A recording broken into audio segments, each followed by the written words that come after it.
yang pernah membaca atau mengetahui kisah mengenai Oksana Malaya? Oksana Malaya. Ada ya?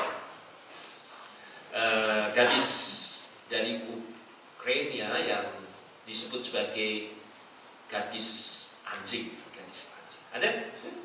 Baik, coba kita lihat dalam video ini ya, kisah daripada Oksana Malaya sejenak.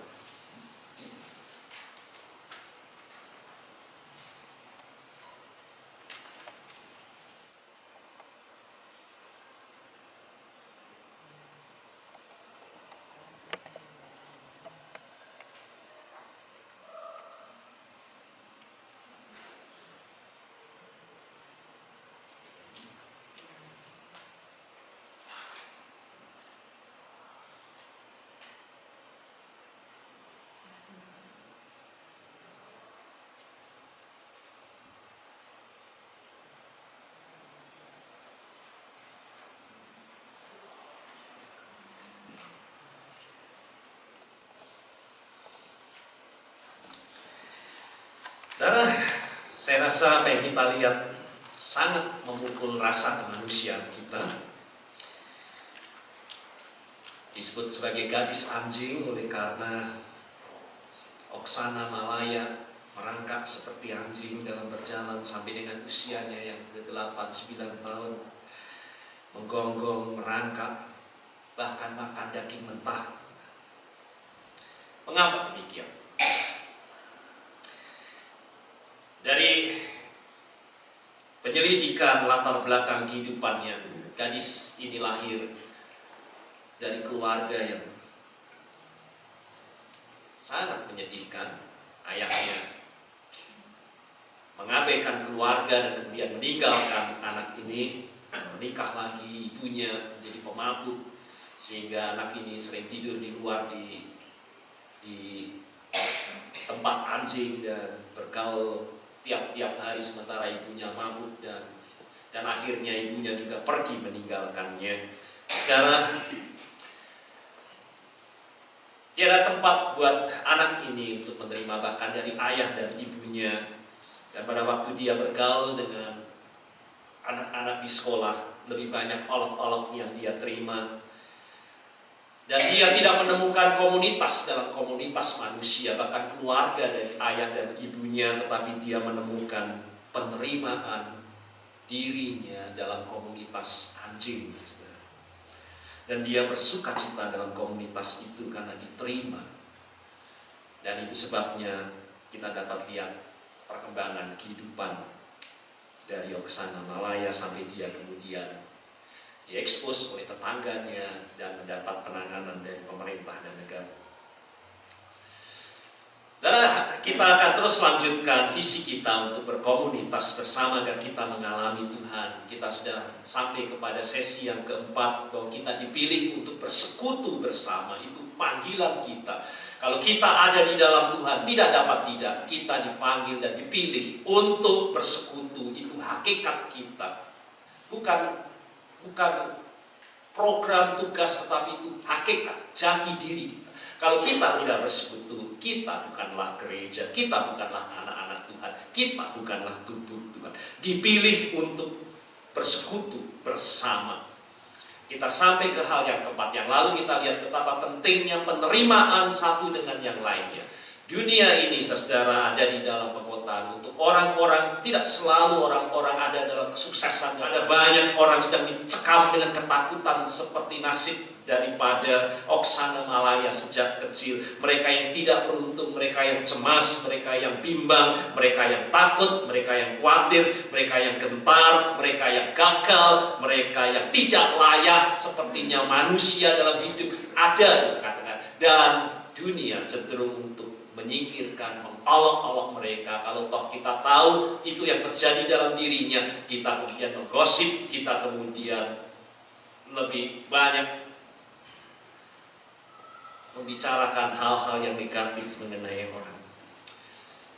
Tetapi kita juga dapat lihat sisi yang lain, manusia dapat sukses, manusia dapat berhasil, dan di tengah-tengah kesuksesan keberhasilan itu, orang lebih banyak melihat dengan iri hati, hati yang panas, kompetisi, melecehkan yang di bawah, cemburu dengan yang di atas dalam melihat berbagai macam keberhasilan. Saudara, kita dipanggil kalau kita saling menerima, hal yang pertama untuk kita dapat lihat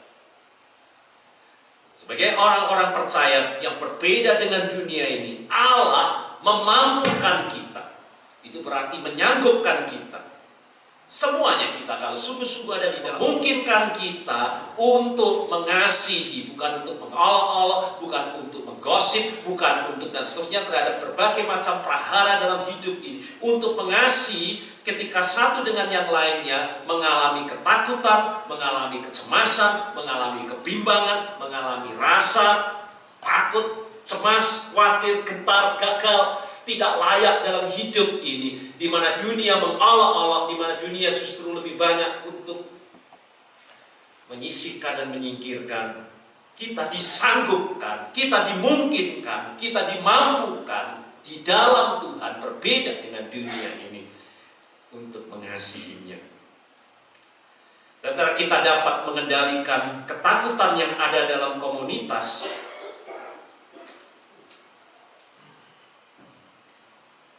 dengan saling mengasihi, sehingga satu dengan yang lainnya saling mendukung. Dan saudara, inilah fokus keempat pada waktu kita bersekutu, saling mendukung. Dan setiap anggota merasa aman, safe, tidak terancam pada waktu berada di dalam kelompok. Saudara, Oksana Malaya menemukan hal ini bukan dalam komunitas manusia, tapi justru dalam komunitas anjing.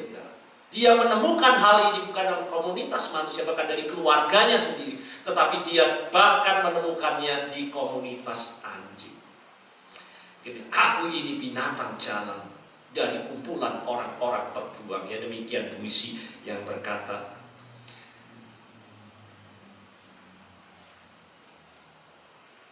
maka mari kita lihat di dalam firman Tuhan yang telah kita baca. Di dalam kasih tidak ada ketakutan. Kasih yang sempurna melenyapkan ketakutan. Sebab ketakutan mengandung hukuman, dan barang siapa takut, ia tidak sempurna di dalam kasih. Mari kita lihat dalam hidup persekutuan kita. Apakah kasih menguasai sehingga tidak ada ketakutan? Di mobil duduk dengan saya, seorang dia berkata, sebetulnya saya mau sharing, Pak. Sharing mengenai banyak keberhasilan dalam keluarga saya, tapi saya tidak mau lakukan. Nanti saya dikira sombong. Nanti saya dikira sombong. Sehingga sharing tidak dapat dilakukan. Ada ketakutan men-sharingkan sukacita berkat Tuhan. Dalam komunitas dapat ditanggapi dengan lain, mungkin sombong, mungkin kita marah, mungkin kita iri hati, mungkin kita juga, tetapi juga yang lain mengalami kepedihan yang dalam. Kenapa tidak sharing? Saya sharing malah jadi gosip, ya, olok-olok satu dengan yang lainnya, sehingga orang takut untuk sharing kesusahannya di tengah-tengah persekutuan. Mari kita lihat hal demikian ini terjadi juga di antara kita. Itu berarti kita gereja belum hidup di dalam kasih. Sementara kasih ini belum sempurna. Ada banyak orang bersekutu takut, saya bilang begini nanti orang begitu, saya begini akan begitu, dan begini. Karena kita belum hidup di dalam kasih. Rasa aman dalam kelompok inilah yang akan memungkinkan kita membawa seluruh keberadaan kita, rasa kemanusiaan kita, humanity kita ini satu dengan yang lain.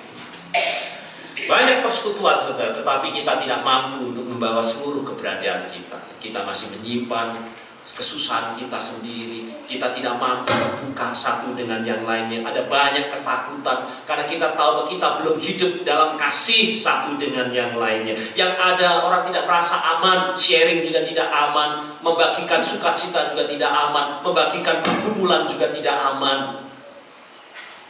Orang tidak dapat membawa iman. Yang ada dalam persekutuan orang-orang yang kemudian dengan bedak dan ginju tampil tidak dalam keberadaannya sebagaimana adanya satu dengan yang lain. Kita tidak mampu membawa rasa kemanusiaan kita yang utuh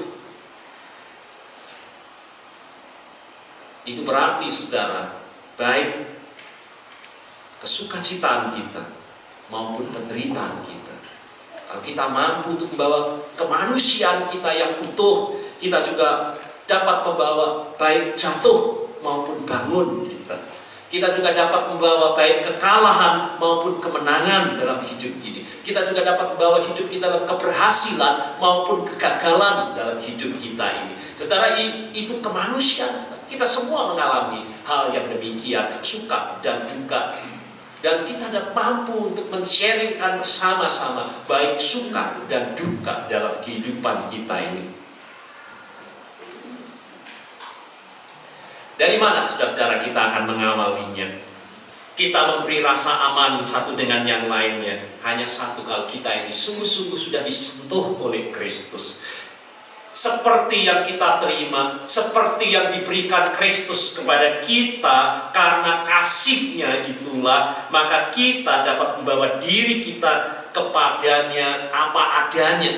Saya rasa dalam doa kita dapat menangis, kita dapat